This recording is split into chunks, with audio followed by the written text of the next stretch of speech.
श्री गणेशाय नमः। हर हर महादेव। कर्मकांड बाई विभूति नारायण पांडे, शास्त्री, महामाया नगरी, अंबिकापुर, छत्तीसगढ़। गीता ज्ञान चैनल में आप सबों का हार्दिक स्वागत है। माताओं, बहनों, प्रिय साथियों, आप लोग कैसे हैं? आशा करता हूं कि आप सब अच्छे से होंगे और अच्छा से होना भी चाहिए। तो प्रिय साथियों, आज मैं भगवान श्री गणेश और माता सरस्वती के चरण कमलों का वंदना करता हुआ मैं अपनी कक्षा को प्रारंभ करता हूँ। तो प्रिय साथियों, आज हमारी कक्षा का जो विषय है वह है कुंडली में पितृदोष की उत्पत्ति कैसे होती है। तो आइए हम जानते हैं पितृदोष के प्रभाव के बारे में। उनका जो हिस्सा जिंदगी में होता है वो राहु होता है। अपने दायित्वों का आपने ठीक से पालन नहीं किया है। आप सीधा यह भी कह सकते हैं कि तुम्हारी कुंडली में राहु निगेटिव स्थितियां पैदा करती है और प्रभाव भी देती है। यह दोष बेसिकली यह राहु की होती है। आप सीधा यह भी कह सकते हैं कि तुम्हारी कुंडली में राहु की स्थिति ठीक नहीं है, लेकिन लोग ये नहीं कहते हैं कि तुम्हारी कुंडली में पितृदोष है। राहु की जो अलग अलग निगेटिवियाँ होती हैं वह निगेटिव स्थितियाँ पैदा करती हैं, नेगेटिव प्रभाव देती हैं और इसी को लोग पितृदोष का नाम दे देते हैं।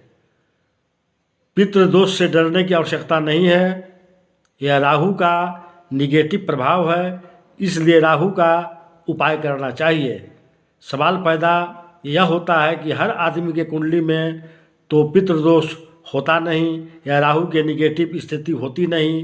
कुंडली में आखिर पितृदोष क्यों होता है? देखिए, राहु का मतलब होता है आपके पूर्व जन्म और इस जन्म का जो संबंध है, जो रिलेशन है, वो कैसा है। आपके पूर्व जन्म के कर्म कैसे हैं, उनका प्रभाव इस जन्म पर पड़ रहा है। अगर आपको देखना है तो आपको राहु को देखना होगा, समझना होगा। पूर्व जन्म का जो हिस्सा होता है वह राहु होता है। इसलिए अगर आप पूर्व जन्म में माता पिता की अवहेलना की हो, माता पिता की बात नहीं मानी हो, माता पिता को कष्ट दिया हो, तो इस जन्म में राहु खराब होता है।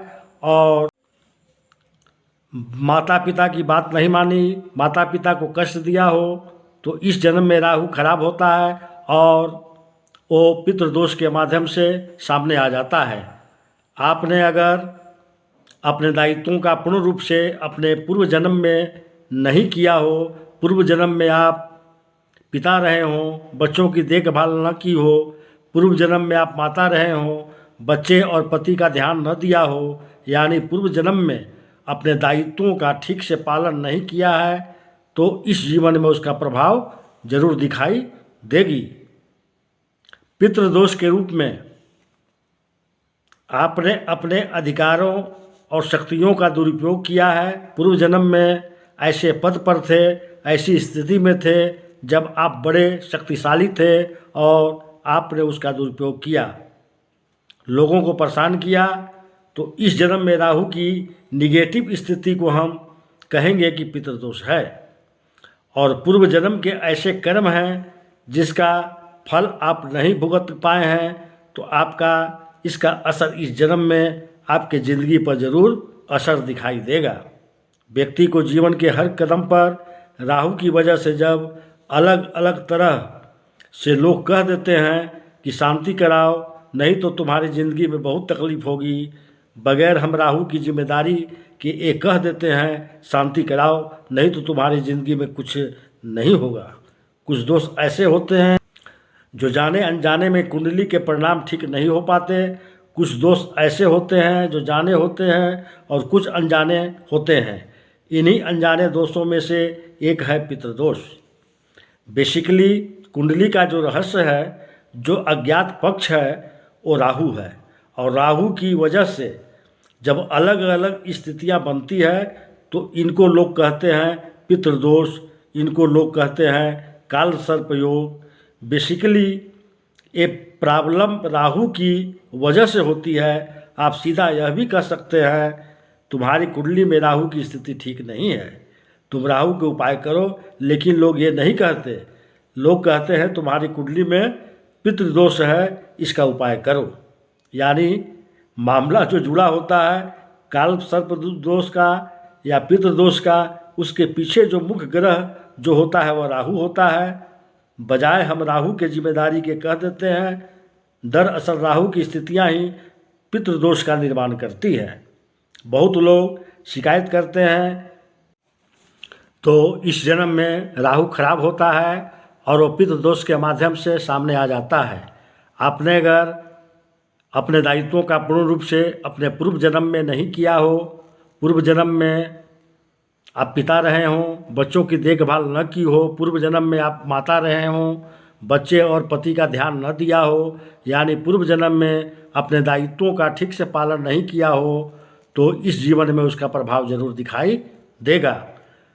पितृ दोष के रूप में आपने अपने अधिकारों और शक्तियों का दुरुपयोग किया है। पूर्व जन्म में ऐसे पद पर थे, ऐसी स्थिति में थे जब आप बड़े शक्तिशाली थे और आपने उसका दुरुपयोग किया, लोगों को परेशान किया, तो इस जन्म में राहु की निगेटिव स्थिति को हम कहेंगे कि पितृदोष है। और पूर्व जन्म के ऐसे कर्म हैं जिसका फल आप नहीं भुगत पाए हैं, तो आपका इसका असर इस जन्म में आपको ज़िंदगी पर जरूर असर दिखाई देगा। व्यक्ति को जीवन के हर कदम पर राहु की वजह से जब अलग अलग तरह से लोग कह देते हैं शांति कराओ नहीं तो तुम्हारी ज़िंदगी में बहुत तकलीफ होगी, बगैर हम राहु की जिम्मेदारी के एक कह देते हैं शांति कराओ नहीं तो तुम्हारी ज़िंदगी में कुछ नहीं होगा। कुछ दोष ऐसे होते हैं जो जान अनजान में कुंडली के परिणाम ठीक नहीं हो पाते। कुछ दोष ऐसे होते हैं जो जाने होते हैं और कुछ अनजाने होते हैं। इन्हीं अनजाने दोषों में से एक है पितृदोष। तो वो भी पितृदोष जैसी संभावना बन जाती है। लग्न, चतुर्थ, सप्तम, दशम और ये चारों केंद्र विष्णु स्थान खाली हों तो कुंडली अज्ञात बाधाओं से भरी रहती है और ऐसे लोगों की ज़िंदगी अज्ञात रास्तों पर चलती रहती है। ऐसा माना जाता है कि ऐसी कुंडली में पूर्व जन्मों की छाया ज़्यादा है, काफ़ी प्रबल है। पितृदोष का निवारण पितृपक्ष में कैसे करें, क्या करेंगे? पितृ विसर्जन तिथि अमावस्या आती है तो उस दिन किसी निर्धन व्यक्तियों को भोजन कराएं दोपहर के समय में और उससे खीर जरूर खिलाएं। चरण छू कर के आशीर्वाद लें। आपका पितृदोष का जो प्रभाव है वह कम होना शुरू हो जाएगा। शरीर को चमकदार रखना चाहते हो तो नहाने के पहले हल्दी में थोड़ा पानी मिलाकर पानी मिला हल्दी लगाएं, फिर उसके बाद नहाइए। देखिए आपकी त्वचा बहुत अच्छी हो जाएगी और आपके दाग धब्बे दूर हो जाएंगे। तो प्रिय साथियों,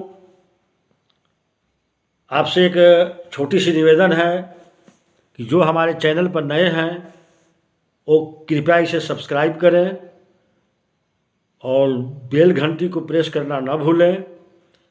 यदि वीडियो आपको अच्छी लगी हो, समझ में आई हो तो इसे लाइक करें और कमेंट्स बॉक्स में हर हर महादेव लिखना न भूलें। तो आज मैं अपनी कक्षा को यहीं समाप्त करता हूँ। नमस्कार।